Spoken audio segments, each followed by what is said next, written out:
still looking at me?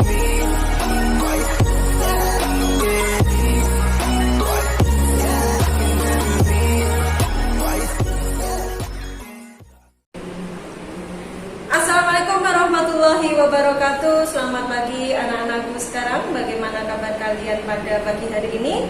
Semoga kalian tetap sehat dan tetap semangat mengikuti pembelajaran jarak jauh.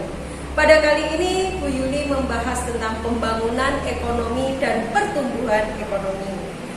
Adapun kompetensi dasar pada mata pelajaran ekonomi kelas 11 IPS pada hari ini adalah mendeskripsikan konsep pertumbuhan ekonomi dan pembangunan ekonomi serta permasalahannya dan cara mengatasinya. Adapun tujuan dalam materi ini yakni kalian nanti mampu mendeskripsikan konsep pembangunan dan pertumbuhan ekonomi. Kalian juga mampu menganalisis perencanaan dan faktor-faktor yang mempengaruhi pembangunan ekonomi. Kalian juga bisa mengidentifikasikan pembangunan ekonomi di negara berkembang dan bagaimana cara mengatasinya. Dan kalian juga nanti diharapkan mampu mendeskripsikan dan mengukur pertumbuhan ekonomi serta menganalisis perbedaan pembangunan dan pertumbuhan ekonomi. Anak-anakku sekalian, jika mata pelajaran yang kemarin adalah kita membahas tentang pendapatan nasional, adakah hubungannya dengan materi ini? Sangat erat hubungannya. Nah, apa hubungannya? Pembangunan ekonomi dan pertumbuhan ekonomi ini sangat erat dengan pendapatan nasional. Karena jika pembangunan ekonomi berjalan dengan baik, maka pendapatan nasional akan meningkat sehingga perekonomian akan tumbuh dengan baik. Untuk kali ini Bu Yuli hanya membahas tentang pembangunan ekonomi. Nah, apa saja pembangunan ekonomi, apa itu pembangunan ekonomi, perencanaan pembangunan ekonomi, dan faktor-faktor yang mempengaruhi pembangunan ekonomi. Mari kita ikuti bersama materi ini. Nah, anak-anakku, mari kita ikuti materi kita tentang pembangunan ekonomi dan pertumbuhan ekonomi. Kita tahu bahwasanya negara kita sejak merdeka, pemerintah berusaha terus-menerus ingin melaksanakan pembangunan ekonomi. Nah, Indonesia ini karena memiliki sumber daya alam yang melimpah, sehingga sumber daya alam ini sebagai modal pembangunan ekonomi. Nah, sebelum kita melanjutkan materi berikutnya, kita harus bisa mengartikan arti pembangunan ekonomi yang sesungguhnya. Apa arti pembangunan ekonomi? Arti pembangunan ekonomi atau economic of development sering dikaitkan dengan upaya meningkatkan dan mempertahankan pendapatan per kapita masyarakat dengan tetap mempertimbangkan tingkat pertambahan penduduk disertai dengan perubahan struktur ekonomi. Nah, adakah tujuannya pemerintah ingin melakukan pembangunan ekonomi? Jelas ada. Tujuannya apa? Tujuannya adalah pemerintah ingin meningkatkan taraf hidup masyarakatnya. Pemerintah juga ingin memperluas lapangan kerja dan pemerintah juga ingin meningkatkan pemerataan pendapatan. Nah, dari arti pembangunan ekonomi ini, apakah pemerintah juga memiliki perencanaan pembangunan ekonomi? Pemerintah dalam melakukan pembangunan ekonomi jelas memiliki perencanaan pembangunan ekonomi. Apa perencanaan pembangunan ekonomi? Perencanaan pembangunan ekonomi ini adalah sebuah proses menyiapkan kegiatan pembangunan secara sistematis dengan mempertimbangkan skala prioritas dan manfaat bagi masyarakat. Coba kita amati atau kalian amati di lingkungan kalian. Di lingkungan kalian pasti kalian melihat ada pembangunan, ya, ada pembangunan. Nah, pembangunan ini merupakan salah satu rencana yang dilakukan oleh pemerintah. Ya, semuanya jelas melakukan perencanaan agar berjalan secara efektif dan efisien. Apa ciri-ciri perencanaan pembangunan? Ciri-ciri perencanaan pembangunan yang pertama, jika kalian melihat pembangunan, ciri-cirinya adalah Satu, mencapai perkembangan sosial ekonomi yang mantap. Itu adalah ciri-ciri perencanaan pembangunan. Ciri-ciri yang berikutnya adalah meningkatkan pendapatan masyarakat secara merata. Nah, ciri-ciri berikutnya adalah mengubah struktur ekonomi melalui diversifikasi ekonomi atau penganekaragaman produk. Diversifikasi itu bisa diartikan dengan penganekaragaman produk. Gitu ya anak-anakku ya. Apalagi yang menjadikan ciri-ciri perencanaan pembangunan? Yang menjadikan ciri-ciri perencanaan pembangunan adalah memperluas kesempatan kerja untuk mengurangi pengangguran dan meningkatkan pemerataan pembangunan. Nah, sekali lagi silakan kalian amati di sekeliling kalian atau kalian amati infrastruktur publik seperti jalan, jembatan, gedung pemerintahan dan yang lainnya. Jika itu ada pembangunan, maka itu merupakan perencanaan pembangunan infrastruktur. Gitu ya. Nah, berikutnya yang menjadi indikator keberhasilan pembangunan ekonomi, ada indikatornya. Ada 2 indikator. Ada indikator moneter dan ada indikator non moneter. Nah, indikator moneter merupakan keberhasilan pembangunan ekonomi suatu negara atas pertumbuhan produk domestik bruto. Materi kemarin itu ya anak-anakku ya, kita sudah membahas materi tentang pendapatan nasional beserta perhitungan-perhitungan, dan kita juga sudah mempelajari tentang pendapatan per kapita. Nah, indikator moneter ini salah satunya adalah pertumbuhan produk domestik bruto. Produk domestik bruto apa? Kemarin sudah kita bahas. Produk domestik bruto ini diartikan sebagai total produk barang dan jasa yang dihasilkan dalam suatu wilayah pada periode tertentu. Periode tertentu itu berapa? Periode tertentu adalah dalam 1 tahun. Nah, jika PDB suatu negara ini meningkat, jelas pembangunan ekonomi juga akan dapat dikatakan berhasil atau meningkat. Itu yang pertama. Apa indikator moneter yang kedua? Indikator moneter yang kedua adalah tentang pendapatan per kapita. Ya, meskipun pendapatan per kapita ini belum menggambarkan hasil pembangunan ekonomi, tetapi pendapatan per kapita ini tetap mengidentifikasikan keberhasilan pelaksanaan pembangunan ekonomi. Nah, itu adalah sebagai indikator moneternya. Bagaimana dengan indikator yang berikutnya atau indikator non-moneter? Indikator non-moneter, indikator keberhasilan pembangunan non-moneter ini adalah yang pertama adalah indikator sosial. Indikator sosial. Nah, apa indikator sosial? Silahkan kalian bisa mencari, coba di artikel yang lain yang menjadi indikator sosial itu apa saja. Nah, indikator sosial ini adalah yang mempublikasikan adalah Bank Dunia. Gitu ya, ada indikator sosial. Ada lagi yang namanya indeks kualitas hidup meningkat. Apa indeks kualitas hidup meningkat? Indeks kualitas hidup meningkat ini adalah indeks non-ekonomi yang digunakan untuk mengukur kesejahteraan masyarakat. Gitu. Nah, apalagi yang menjadikan indikator non-moneter? Yang menjadikan indikator non-moneter adalah indeks pembangunan manusia. Ya, indeks pembangunan manusia ini adalah mengukur kualitas hidup manusia. Dan yang terakhir ada yang namanya indikator campuran.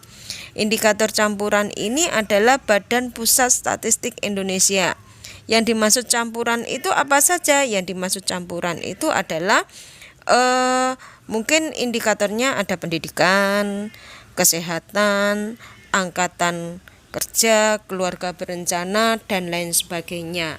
Nah, itu adalah indikator keberhasilan pembangunan non moneter. Sudah jelas ya anak-anakku ya. Nah, materi yang berikutnya adalah masih tetap pembangunan ekonomi. Kira-kira faktor-faktor apa saja yang mempengaruhi pembangunan ekonomi? Faktor-faktor yang mempengaruhi pembangunan ekonomi ada yang namanya faktor ekonomi. Ya. Faktor ekonomi ini, pembangunan ekonomi ini dilaksanakan di suatu negara dipengaruhi oleh faktor ekonomi. Apa saja faktor ekonomi? Salah satunya tadi adalah dengan sumber daya alam yang melimpah. Ya, sumber daya alam yang melimpah ini dapat dijadikan sebagai modal pembangunan ekonomi.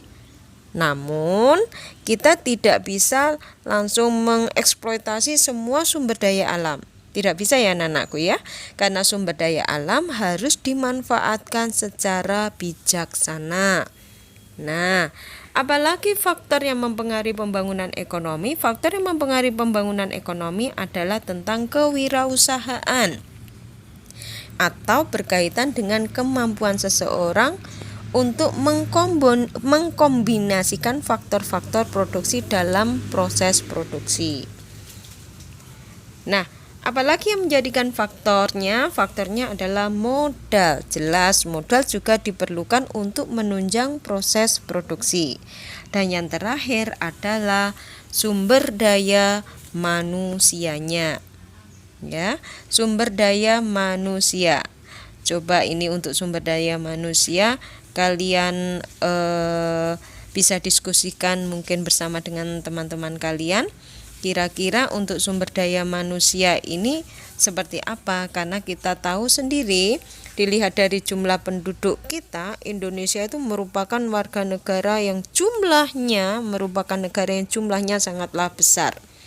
Nah, coba kalian amati atau kalian analisis, kira-kira dengan jumlah sumber daya manusia Indonesia, sumber daya manusia masyarakat Indonesia semua ini yang sangat besar, apakah menjamin keberhasilan pembangunan ekonomi di suatu negara?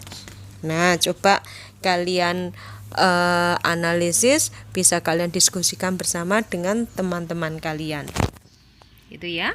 Nah, berikutnya adalah dalam pembangunan ekonomi apakah ada permasalahan? Jelas ada permasalahan pembangunan ekonomi di negara berkembang seperti negara kita. Apa saja permasalahannya? Permasalahannya satu, kemiskinan dan ketimpangan distribusi pendapatan. Jika kalian mengamati lingkungan di sekitar kalian, pasti ada kalian mengetahui ada warga masyarakat yang hidupnya berkecukupan, dan ada pula warga masyarakat yang hidupnya kekurangan. Nah, itu menjadikan salah satu permasalahan pembangunan ekonomi, yakni ketimpangan distribusi pendapatan. Ya. Apalagi yang menjadikan permasalahan pembangunan ekonomi? Yang menjadikan permasalahan pembangunan ekonomi yakni pengangguran. Kalian tahu pengangguran apalagi tahun 2020 ini sangat meningkat. Ya. Badan Pusat Statistik memberikan informasi bahwasanya tahun 2020 peningkatannya pengangguran masyarakat Indonesia itu hampir 10-12 juta orang. Bayangkan, pengangguran Indonesia ini sangatlah luar biasa. Nah, bagaimana upaya mengatasi pengangguran pemerintah ini? Mungkin pemerintah akan meningkatkan program padat karya. Pemerintah juga mungkin akan memaksimalkan balai latihan kerja atau BLK. Juga bisa jadi pemerintah nanti akan menyelenggarakan program pemagangan di dalam dan di luar negeri. Nah, itu mungkin salah satu cara pemerintah untuk mengatasi tingkat pengangguran yang sangat tinggi. Apalagi menjadi permasalahan pembangunan ekonomi. Yang menjadi permasalahan pembangunan ekonomi adalah tingkat inflasi yang sangat tinggi. Adakah yang sudah tahu inflasi? Ya, inflasi adalah kenaikan harga barang secara umum dan terus menerus, dan itu berlangsung bertahun-tahun waktu lamanya. Nah, itu adalah inflasi. Jika harga terus meningkat, sementara masyarakat kita pendapatannya tetap bahkan rendah, apa yang akan terjadi? Yang akan terjadi adalah kelangsungan hidup masyarakat akan terganggu jelas. Ya. Nah, ini adalah salah satu menjadi permasalahan pembangunan ekonomi. Ada lagi yang menjadi permasalahan pembangunan ekonomi. Yang menjadi permasalahan pembangunan ekonomi adalah tentang kualitas kesehatan pendidikan yang rendah. Kualitas kesehatan dan pendidikan kita yang sangat rendah. Gitu ya. Dan yang terakhir yang menjadikan permasalahan pembangunan ekonomi adalah kerusakan sumber daya alam. Kalian tahu negara kita itu sangat kaya sekali, tapi masih banyak orang-orang yang melakukan perusahaan di mana saja, di mana-mana. Hutan-hutan dibakar, hutan-hutan digunduli, dan lain sebagainya. Nah, itu merupakan salah satu hambatan atau permasalahan pembangunan ekonomi. Anak-anakku sekalian, demikianlah pembahasan tentang pembangunan ekonomi. Nah, untuk selanjutnya sebagai kegiatan di rumah kalian, silakan kalian amati kedua gambar di depan ini atau fotonya. Ada dua foto atau dua gambar. Yang pertama adalah Kota Pati tempo dulu, dan yang kedua adalah Kota Pati tahun 2020. Nah, anak-anakku, kalian tahu bahwasanya pemerintah kita secara terus-menerus melaksanakan pembangunan ekonomi dalam mewujudkan kesejahteraan masyarakatnya. Nah, untuk mengetahui keberhasilan pembangunan ekonomi, terutama di Kota Pati ini, silakan kalian mengamati gambar Kota Pati kita ini. Nah, Kota Pati kita yang tercinta ini ada dua foto, tempo dulu dan foto zaman sekarang. Setelah itu kalian mengetahui adanya perubahan Kota Pati. Sudah pasti kalian tahu perubahan Kota Pati zaman dulu dengan sekarang. Nah, yang menjadikan pertanyaan satu, kalian simpulkan ya apa yang kalian peroleh dari pengamatan kedua gambar ini. Gitu ya. Yang kedua, bagaimana dampak pembangunan ekonomi di Kota Pati bagi kehidupan masyarakatnya. Nah, yang menjadi PR buat kalian yang pertama adalah silakan kalian simpulkan tadi pengamatan kalian kedua gambar tersebut, gitu. Yang kedua, kira-kira bagaimana menurut kalian perkembangan pembangunan ekonomi di Kota Pati bagi kehidupan masyarakatnya. Dan yang terakhir adalah kalian coba kembangkan kemampuan analisis kalian dalam menjawab pertanyaan tersebut. Demikian tugas dari Ibu Yuli. Selamat mengerjakan, tetap semangat dan tetap jaga kesehatan. Terima kasih dari Ibu Yuli. Wabillahi taufiq wal hidayah. Wassalamualaikum warahmatullahi wabarakatuh. Demikian tugas dari Ibu Yuli. Selamat mengerjakan, tetap semangat dan tetap jaga kesehatan. Terima kasih dari Ibu Yuli. Wabillahi taufiq wal hidayah. Wassalamualaikum warahmatullahi wabarakatuh.